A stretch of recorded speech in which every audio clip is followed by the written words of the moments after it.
सभी को है। यदि ये महिला रिजर्वेशन यहाँ आया है तो महिलाओं को अधिकार मिलेगा, मिलकर रहेगा।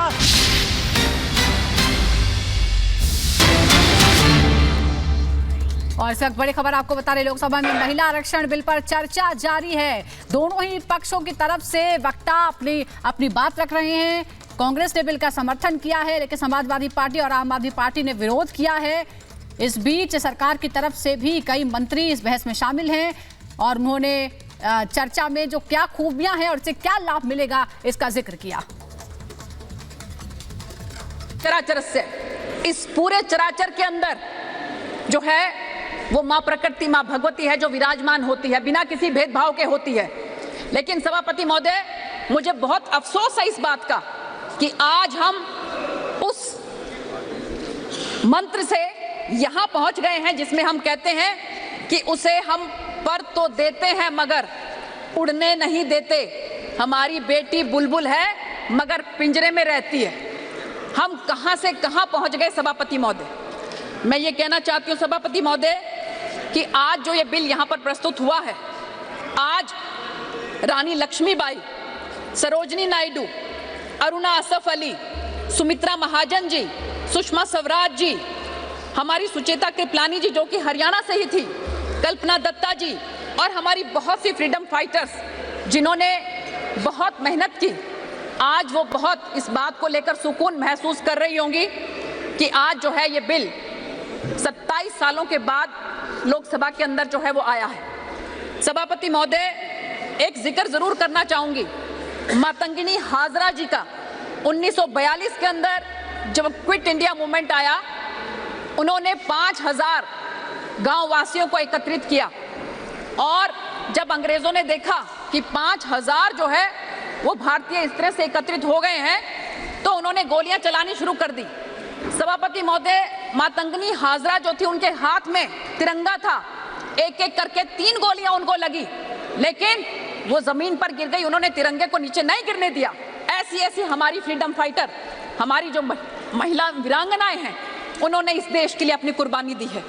तो मैं सभापति महोदय ये कहना चाहती हूँ कि हम आज जो इस बिल को लेकर आए हैं, हमें हर किसी को दलों से ऊपर उठकर इसका समर्थन करना चाहिए। Now please conclude, ma'am. सभापति महोदय, मैं अपने पार्टी की तरफ से दूसरी बोलने वाली हूँ। आप It's okay. नहीं, मुझे समय दिया गया है। Please. सभापति महोदय, मुझे बोलने दीजिए। No. ये महिलाओं का बिल है और आप अगर महिलाओं को ऐसे रोकेंगे तो मुझे लगता है बहुत सी महिलाओं को इसमें तकलीफ होगी। No, it is a question of the allocation of the time by the party. Please obey by the chair. महिलाओं के बारे में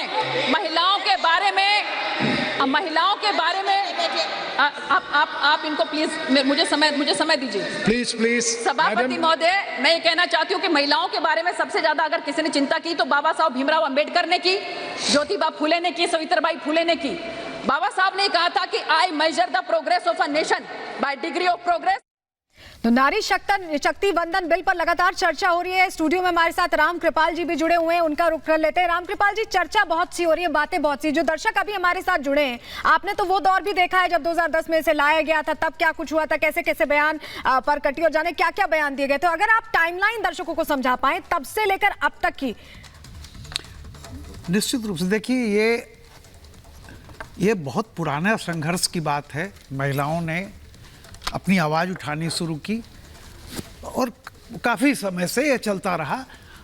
और देवगौड़ा जी के ज़माने में 1996 में जैसा था कि इसको पेश भी किया गया, लेकिन तमाम राजनीतिक कारण रहे, धीरे धीरे नहीं हुआ।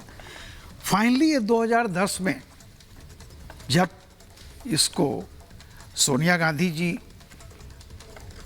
जब मनमोहन सिंह थे, तो इसको इंट्रोड्यूस किया गया था जी।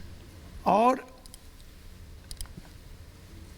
एक ऐसा बिल था जिस पर बीजेपी और कांग्रेस यानी दोनों राष्ट्रीय पार्टियां इसके फेवर में थी जी।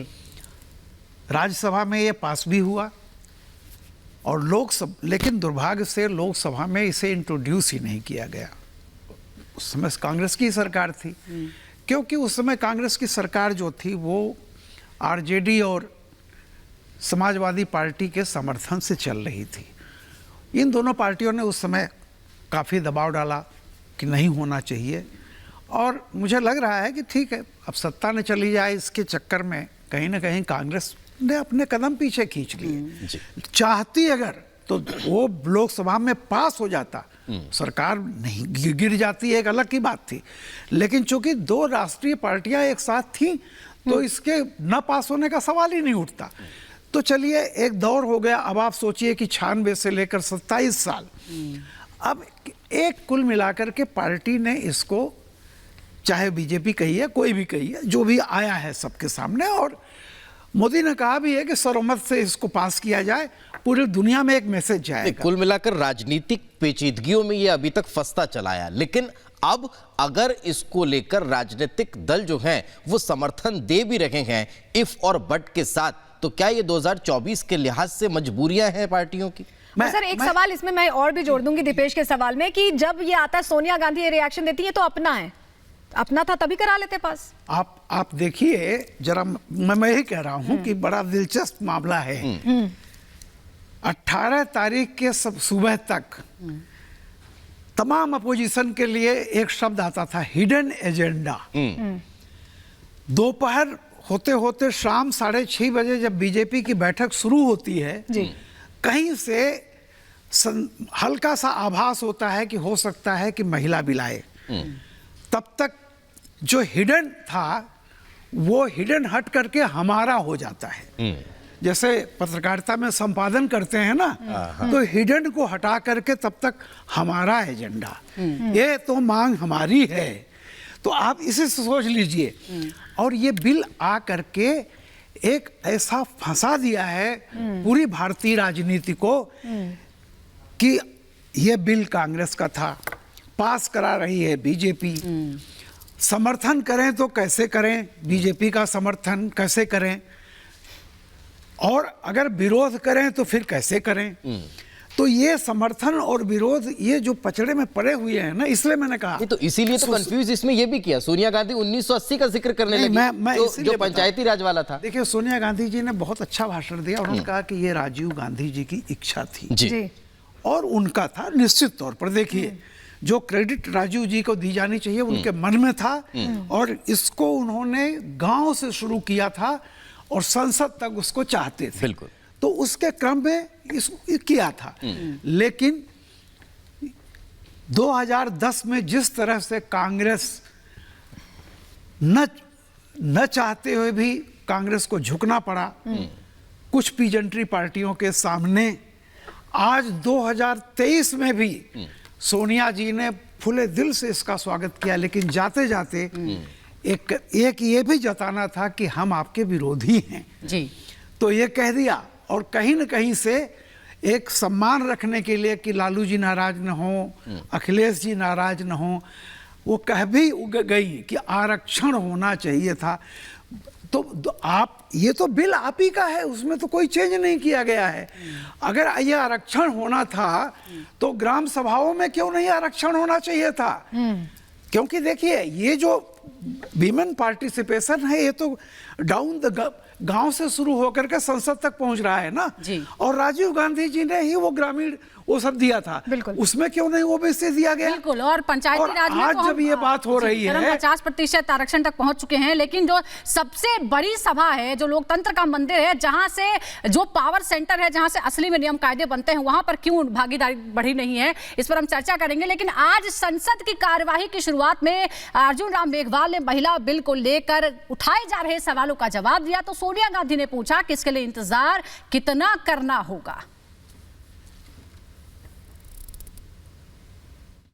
अध्यक्ष महोदय, ये कॉन्स्टिट्यूशन अमेंडमेंट बिल है और महत्वपूर्ण बिल है। महिला सशक्तिकरण की दिशा में एक बढ़ता हुआ कदम है। एक नया आर्टिकल 33A जोड़ा जा रहा है, जिसके अनुसार महिलाओं के लिए ये आरक्षण जो आज ये सदन चर्चा के लिए ले रहा है, ये आरक्षण 15 सालों के लिए प्रभावी रहेगा। 15 सालों के बाद अगर इसको बढ़ाना है तो ये संसद ही तय करेगी, ये संसद को अधिकार रहेगा। अब उन्हें कुछ वर्ष और इंतजार करने के लिए कहा जा रहा। कितने वर्ष? 2 वर्ष, 4 वर्ष, 6 वर्ष, 8 वर्ष क्या भारत की स्त्रियों के साथ बर्ताव उचित है? भारतीय राष्ट्रीय कांग्रेस की मांग है कि यह बिल फौरन अमल में लाया जाए, लेकिन इसके साथ ही कास्ट सेंसस कराकर शेड्यूल ट्राइब, ओबीसीज की महिलाओं के आरक्षण की व्यवस्था की भी जाए। रामका जी, ब्रेक से पहले जो इस बयान से पहले जो चर्चा हो रही थी राजनीति की, आपने कहा कि 27 साल का इंतजार करना पड़ा। क्या वाकई ही इंतजार खत्म हो गया है या थ्योरेटिकली हम एक कंसेंसस पे पहुंच गए हैं लेकिन इंतजार अभी लंबा है?